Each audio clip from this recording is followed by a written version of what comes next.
Graniteville, South Carolina. Population 3,415. A sleepy town of Graniteville was about to get a wake-up call in the worst way possible. This is the story of the Graniteville rail disaster.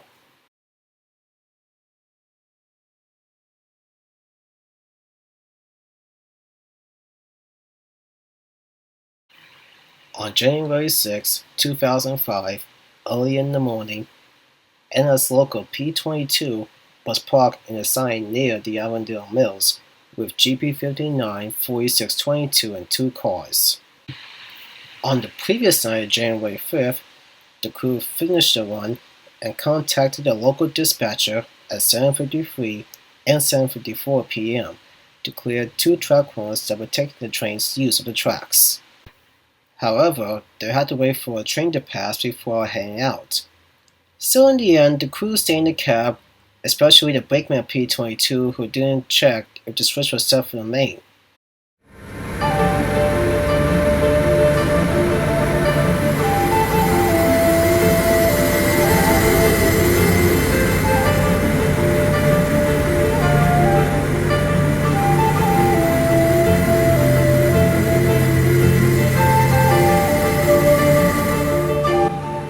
Meanwhile, NS-192 was making its way towards Beacon, Georgia with 2 SC-60s, 6653 and 6593, both built around the 1980s, pulling 42 cars, including a tanker car that was filled with chlorine gas.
At 2:38 a.m., both trains came into view. So far, things seemed normal, but suddenly,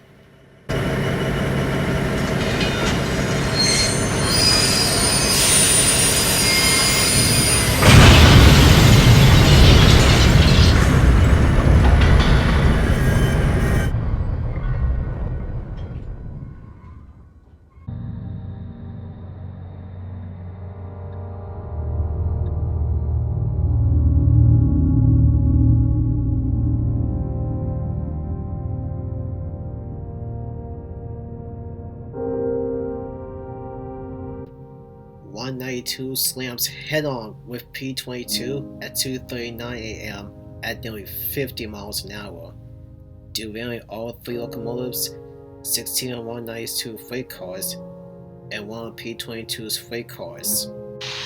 But to make matters worse, the collision ruptured a tank car that was filled with chlorine gas, releasing 60 tons of gas into the air, causing the crew and the residents to be gasping for air.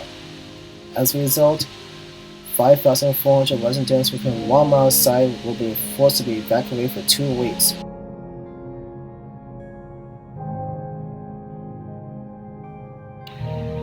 Eight people died almost instantly, and the NG-192 later died in the hospital. 250 more were hospitalized for chlorine exposure. It didn't take long for the NTSB to find the smoking gun. Another misaligned switch. The brakeman of P-22 had totally forgotten to set the switch for the main. The brakeman told one of the members of the NTSB that he wasn't 100% sure if the switch was done correctly, and he also said that he might have made a mistake. But nonetheless, the NTSB issued an official report on November 29, 2005, pointing the blame on the crew of P-22 for not staying switched with the main for 192 to pass.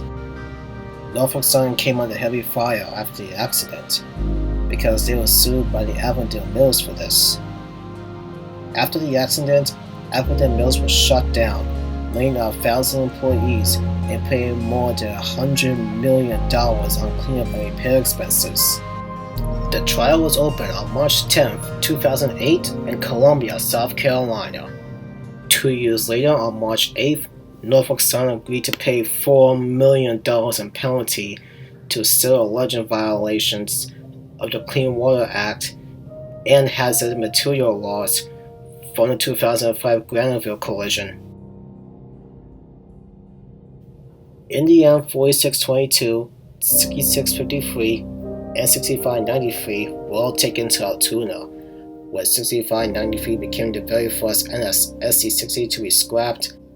6653, meanwhile, was rebuilt to a SC-60E, renumbered to 6900, and was put back into service. And 4622 was also repaired, put back into service. However, it was renumbered to 4636, rebuilt years later to a GP59E, and renumbered again to 4652, and also still runs today.